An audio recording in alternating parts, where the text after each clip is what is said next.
به نام خداوند بخشنده و مهربان. درود به تو دوست خوبم. با یکی از برنامه‌های شفای سریع و دائم بیماری‌های لاعلاج بدون هزینه و بدون عمل جراحی در خدمت شما هستیم. از تو دوست خوبم میخوام آموزش‌های این بخش را بارها و بارها ببینی. در این برنامه با تکنیک‌های آشنا میشیم که بیماری‌هایی نظیر ایدز، دیابت، سرطان‌ها، بیماری‌های قلب و عروق، فشار خون بالا، پیوندهای کلیه و سایر بیماری‌های سخت دنیا را بدون هزینه و بدون نیاز به عمل جراحی به طور دائم و همیشگی درمان کرده است. معجزه قرن 21، رازی که تا حالا هرگز فاش نشده است. چنانچه می‌دانیم بیش از 11 میلیون انسان در سراسر ایران با بیماری‌ها و مشکلات جسمی و روحی روبرو هستند. سازمان بهداشت جهانی WHO سال 2007 میلادی طی بیانیه‌ای مهم از تمام کشورهای دنیا می‌خواهد روش‌های طب سنتی و سایر روش‌های دیگر را جایگزین مصرف قرص‌ها و درمان‌های شیمیایی کنند. بیش از 15% از بیماران کشور ما به بیماری‌های صعب العلاج گرفتار شده‌اند. بیماری‌هایی مانند دیابت، فشار خون بالا، انواع سرطان‌ها، چربی و سیروز کبدی، دیالیزی و پیوندهای کلیه و همچنین به تعداد 37,000 نفر در کشور ما به بیماری ایدز مبتلا هستند متاسفانه. بنابراین همه ما می‌دانیم اکثر خانواده‌ها یک بیمار تو خونه‌شون دارن که نیاز به مراقبت‌ها و هزینه‌های بالای پزشکی دارن.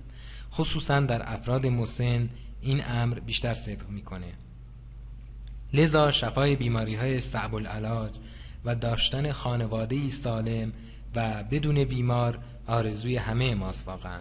من سعی کردم امروز شما را با سایت شفای قرآن کریم آشنا کنم. شاید مقداری عجیب باشه، امروز در قرن 21 همه ما با طب سنتی آشنایی داریم، اما مطمئنم کمتر کسی با طب علوم قرآن کریم آشنا هست. در طب علوم قرآن کریم که به طب علوم آسمان هم مشهود است، ما به تجزیه و تحلیل آیات قرآن کریم میپردازیم و خواهیم دید چگونه خداوند راز هر چیزی را از جمله شفای بیماری‌های سخت و لاعلاج دنیا را، مثلا به مانند ایدز، درون قرآن کریم بیان کرده است.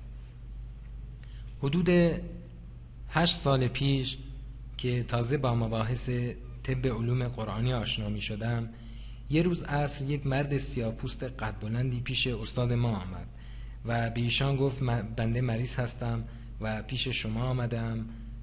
استاد فرمودند بفرمایید بشینید تا نوبت شما برسه. اون مرد سیاه‌پوست اسمش عبدالله بود، همراه یک خانم و 2 دختر بچه اومده بود. هنگامی که نوبت ایشون رسید، استاد گفت بفرمایید نوبت شماست. اما عبدالله امتناع کرد و گفت بعد از اینکه همه بیماران رفتن من با شما صحبت میکنم و ما بسیار تعجب کردیم. لذا تا دیر وقت منتظر ماند. زمانی که فقط او و خانوادهش بودن، پیش استاد نشست و گفت من چند سال پیش به کشور سوئد رفتم و اونجا پناهنده شدم، ولی ازدواج نکرده بودم و در کشورهای دیگه مثل کشورهای اسلامی نیست، مسائل جنسی و بداخلاقی اونجا بیداد میکنه. من هم تسلیم نفس شدم و در کشور سوئد متاسفانه به عمل نامشروع زنا مشغول بودم، چون انسان بسیار جنسی بودم. بعد 3 سال یه روز احساس کردم تب و لرز شدیدی تمام بدنم را گرفته.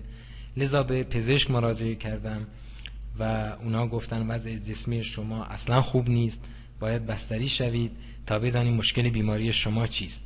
بعد از یه سری آزمایشات دکترها پیش من اومدن و گفتن شما با خودتان چه کار کرده اید؟ شما به ایدز مبتلا شده اید. من هم بسیار ترسیدم و ناامید شدم، لذا میدانستم بیماری ایدز اصلا درمانی نداره و حتما من را خواهد کشت. عبدالله میگفت من به خیلی جاها رفتم و پول بسیار زیادی خرج کردم، ولی متاسفانه درمان بیماری من وجود نداره و تنها امیدم به شماست که شنیدم بیماران را با قرآن کریم شفا می دهید.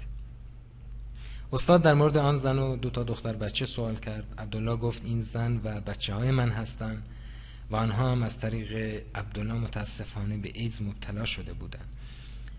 عبدالله میگفت چون من به همسرم نگفتم که ایدز دارم و دختر عموی من بود و خیلی وقت حالا بهش علاقه داشتم و نمیخواستم از دستش بدم، ما هم بسیار ناراحت شدیم، ولی استاد مرتب به آنان دلداری میداد و به عبدالله فرمود شما قبل از هر چیزی به یه توبه جدی و همیشگی نیاز دارید، لذا خداوند در مورد زنا فرموده از بدترین و زشترین گناهان است و در ضمن شما سبب شده 3 نفر دیگر از جمله 2 کودک معصوم به این بیماری مبتلا شوند. پدرشون گریه میکرد و پشیمان بود و به ما قول داد توبه کنه و استاد هم فرمود من هم به شما قول میدم با تکنیکایی که پیشنهاد میکنم تا 2 ماه مرتب و منظم ادامه دهید، مادامی که اجل شما فرا نرسیده باشه انشاءالله شفا میابید و سرانجام درمانهای دوره را برای اونا تجویز کرد و تکنیکای قرآنی را براشون نوشت و اونا رفتن از پیش ما. بعد از 2 ماه یه روزی 3 تا مرد همراه یه زن و 2 تا دختر بچه به خونه استاد آمدن. حالا بیمارا رو تو خونهشون اون موقع ملاقات میکرد و گفتن ما رو به خاطر میارید؟ استادم طبق معمول فرمون نخیر یادم نیست. آن 3 مرد گفتن ما برادران این خانم هستیم و اینها زن و بچه آقا عبدالله هستن که همگی به ایدز مبتلا بودن و 2 ماه پیش نزد شما اومده بودن. استاد هم خوشحال شد و از وضع جسمی آنها جویا شد. آنها تازه از رادیولوژی اومده بودن. وقتی نتیجه آزمایش ها را نگاه کردیم دیدیم اصلا اونا سالم بودن و اثری از ایدز دیده نمیشد. زن و بچه بیگناه عبدالله شفا یافته بودن، ولی متاسفانه عبدالله دوام نیاورد و اجل او در علم خدا فرا رسیده بود و عبدالله فوت کرده بود. از خدا می‌خوایم گناهان او را ببخشه. این یکی از داستان‌هایی بود که من تقریباً 8 سال پیش در آغاز دوره‌های طب علوم قرآن کریم اینو با چشای خودم دیدم و مشاهده کردم.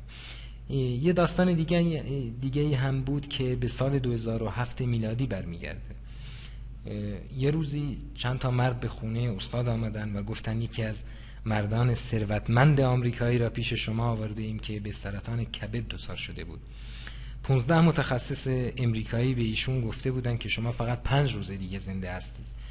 وقتی به آن مرد امریکایی ما نگاه می‌کردیم، چهره‌ای زرد لاغر با چشمای گود رفته دیدیم که هر لحظه احتمال داشت بمیره، چون وضع جسمانی او بی نهایت افتضاح بود.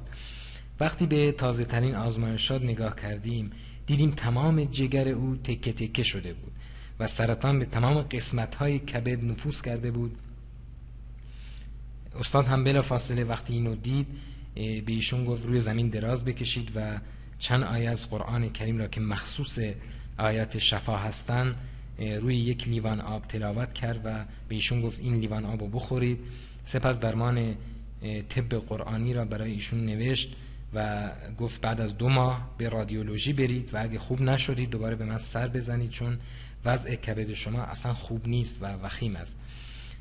بعد از 2 ماه یه روز نزدیکای ظهر بود، چند نفر به خونه استاد آمدن که هدایای بسیار گرانبهایی با خود داشتن و به استاد گفتن ما را نمیشناسی؟ طبق معمولم استاد گفتن خیر، چون روزانه صدها و هزاران نفر به خونه استاد می آمدن، اصلا صفهای طولانی تا دیر وقتهای شب مردم منتظر می بودن. آنها گفتن ما دوستان آن مرد امریکایی هستیم که به سرطان کبد مبتلا بود و استاد هم بلافاصله از وضع ایشون جویا شد. اونا هم گفتن از خودش بپرس که روبروی شما ایستاده. اصلا اون را نشناختیم، چهره‌ای بشاش و سالم داشت که نتیجه آزمایشات رو خودش آورده بود. وقتی نگاه کردیم کبد او مثل کبد همه مردم سالم بود و اثری از سرطان نمونده بود. بسیار از استاد تشکر کرد و هدایای نقدی زیادی هم آورده بودن که استاد اصلا نپذیرفت و فقط خواست به مانند سایر بیماران برای ما دعای خیر کنه. پس از مدتی جالب است وقتی آن مرد به امریکا برگشت، پیش آن دکترهایی رفته بود که گفته بودن شما 5 روز دیگه زنده اید و چهره سالمی داشت. دکترها هم تعجب کرده بودن. بلافاصله از کبد او آزمایش گرفته و در کمال تعجب دیدن اثری از سرطان وجود نداره و کاملا درمان شده است. به او گفتن شما در کدام کشور پیشرفته دنیا خودتون رو عمل جراحی کرده اید؟ او هم گفت بنده اصلاً جراحی نشدم، بلکه قرآن و کتاب مسلمانان منو شفا داده است.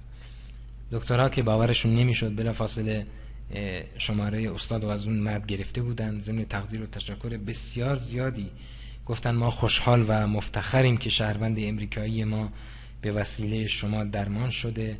تمام فامیل های نزدیک اون مرد امریکایی با استاد ما تماس داشتن و تقدیر و تشکر کردن و به مانند معمول پیشنهاد دریافت هدیه و امثال اینها را داشتن که بالاخره استاد هم امتناع ورزید و فرمود به آخرین پیام خدا برای بشریت ایمان بیاورید و ما را دعا کنید. من این دو مورد داستان رو به این خاطر گفتم که خودم شاهد عینی اونا بودم و اونا را از همون لحظه های اولی که آموزش های طب علوم قرآن کریم رو می دیدم با چشم خودم مشاهده کردم و شاهد بودم.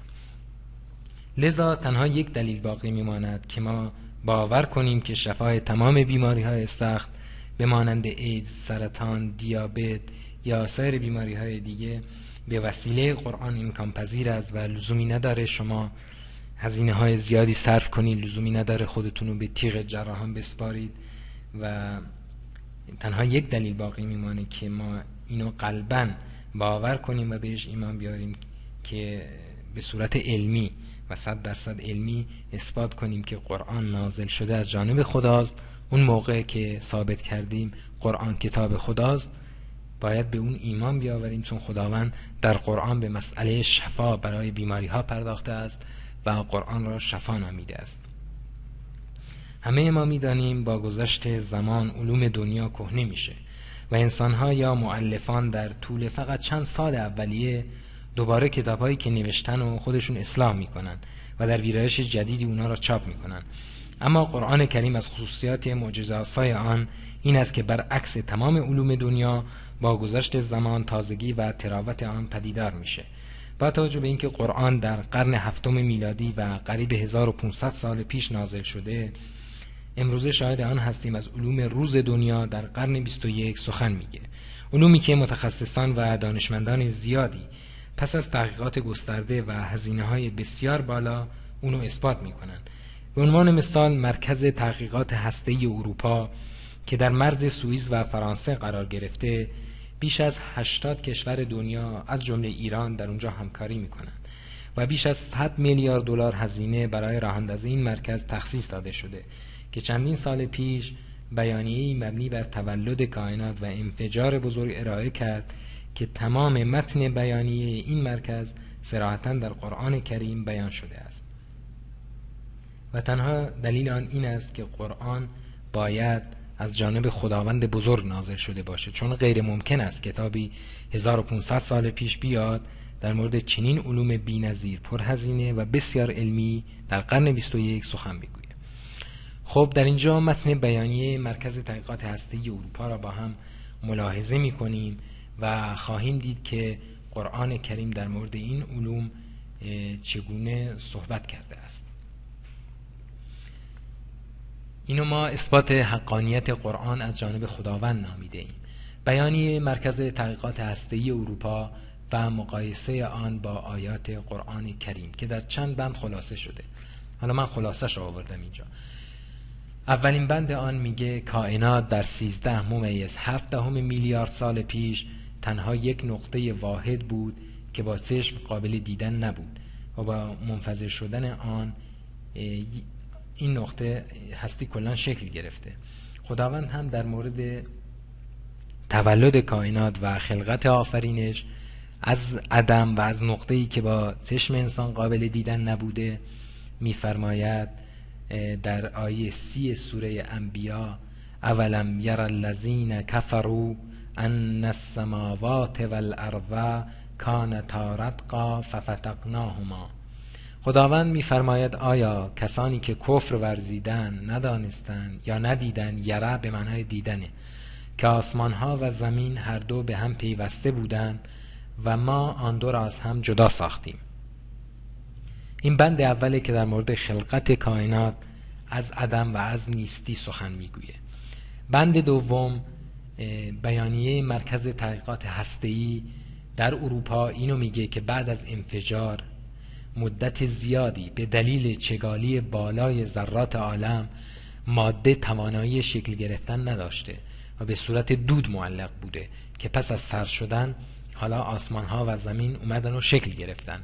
خداوند هم میفرماید در مورد این مرحله که به دلیل دمای بالای عالم که دانشمندان میگن 30 میلیون سال طول کشیده تا این ماده سرد شده و شکل گرفته و تونسته شکل جامد به خودش بگیره. خداوند هم میفرماید در سوره فصلت آیه 11 ثم استوى الی السماء و هی دخان فقال لها وللارض ائتیا طوعا او کرها قالتا اتینا طائعین.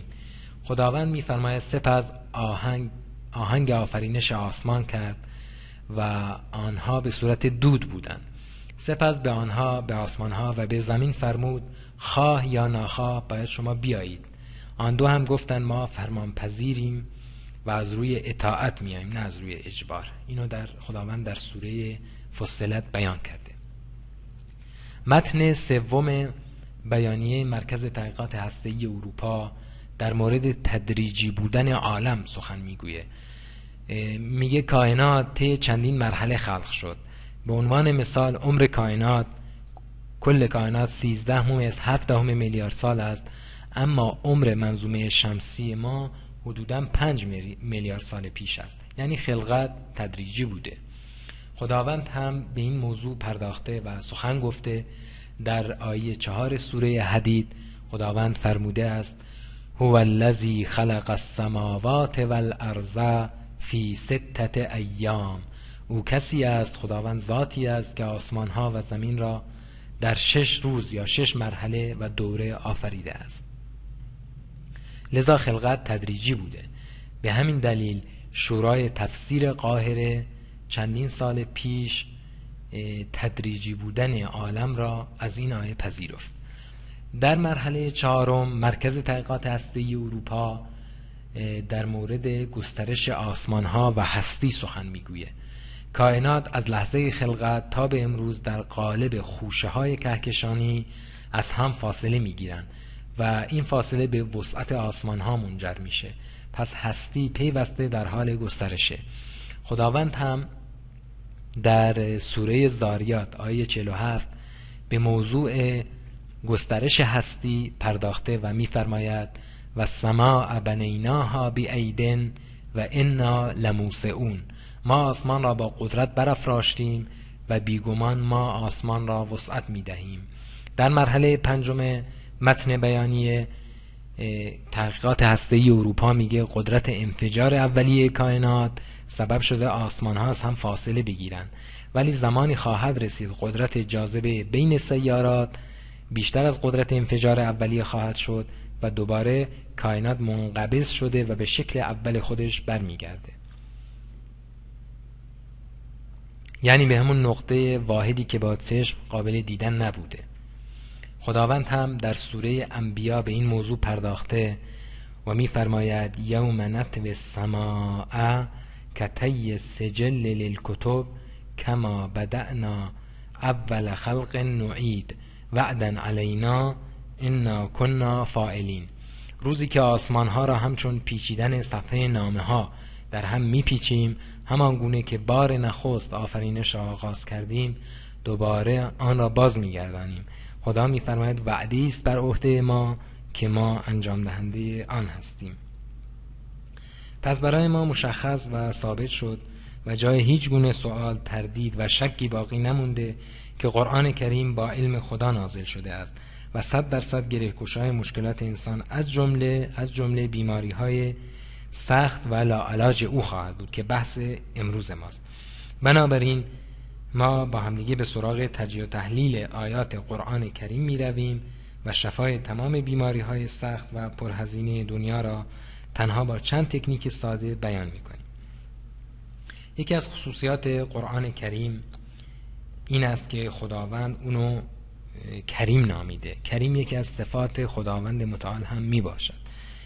علمایان لغات زبان عربی می‌فرمایند کریم یعنی بخشنده‌ای که بدون انتظار و چشم داشتی در قبال خدمتی که ارائه میده به طرف مقابلش نعمت میبخشه. لذا یکی از نامهای بسیار زیبای خداوند کریم است که این نام و این صفت را به کتاب خودش هم القا کرده است و لذا قرآن تا روز قیامت به انسانها علم میبخشه و ما هرگز نباید قرآن رو محدود کنیم و بگیم دیگه قرآن تا امروز در مورد علوم سخن گفته و از امروز دیگه علوم جدیدی در داخل قرآن نیست. قرآن کریم است و تا روز قیامت به انسانها و به مردم علم میبخشه.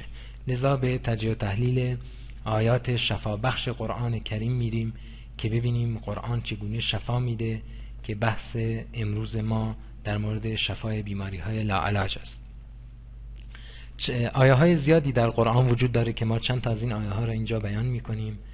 در اولین آیه که در این صفحه مشاهده میکنیم خداوند میفرماید در مورد قرآن و نزلنا علیک الکتاب تبیانا لکل شیء و هدی و رحمتا و بشری للمسلمین.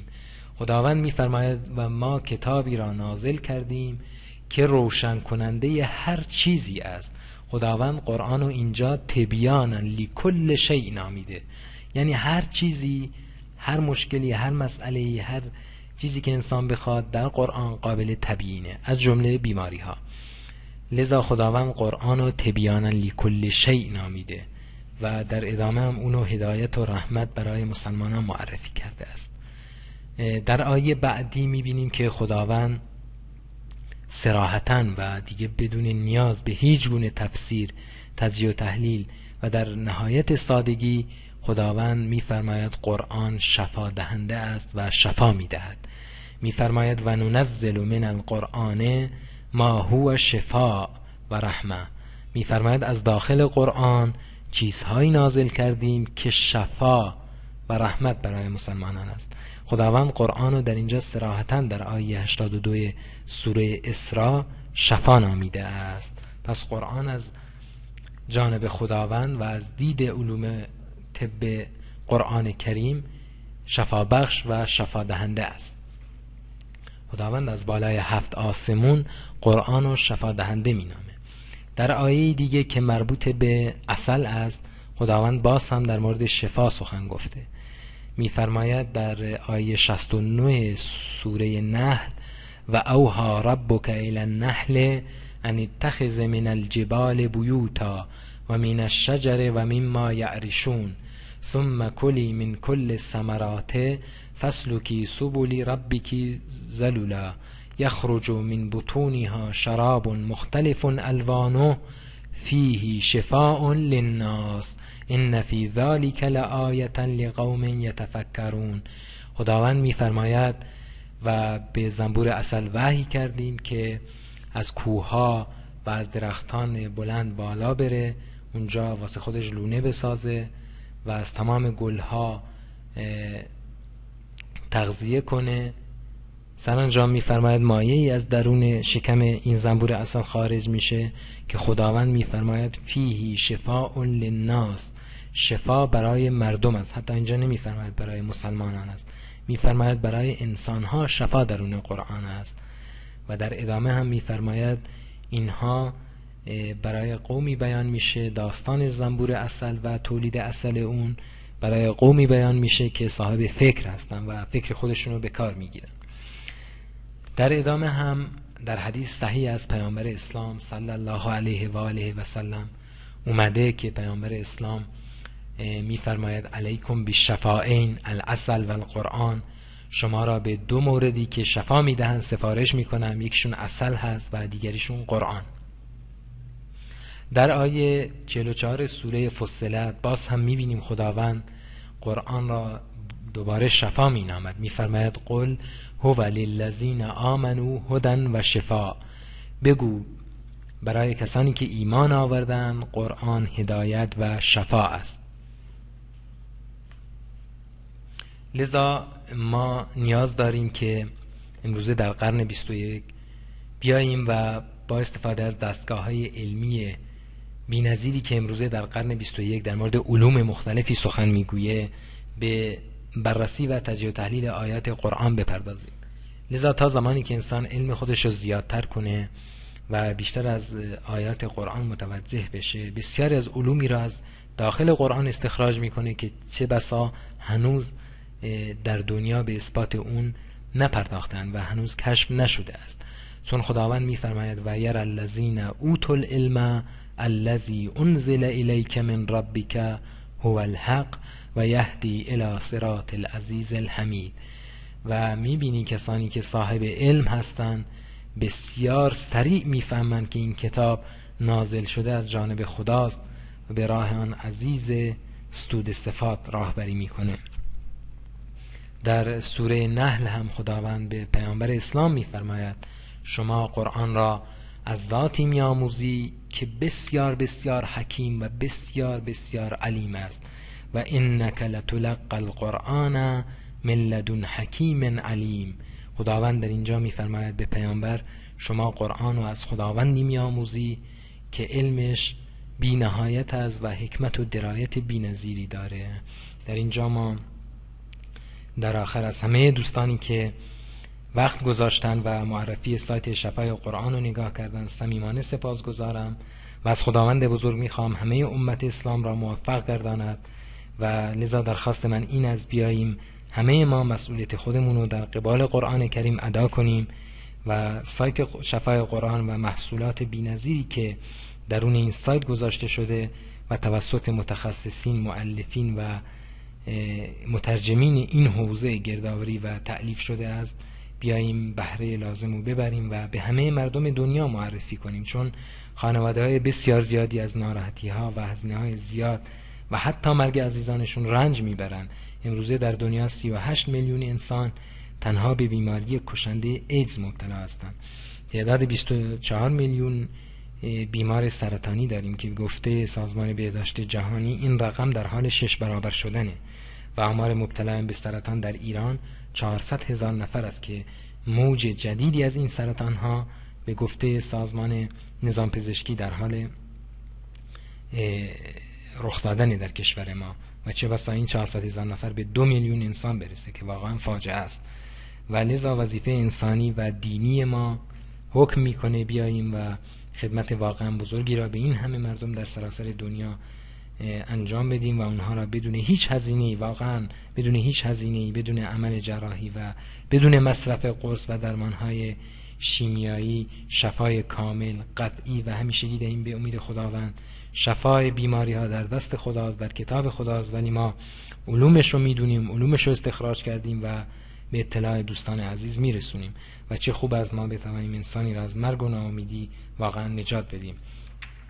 در اینجا سایت شفای قرآن با آدرس اینترنتی www.shafaqur'an.com ملاحظه می‌فرمایید که اگه رو همین سایت شما کلیک کنید بلافاصله به سایت شفای قرآن میرید و سایت رو میتونید مشاهده کنید.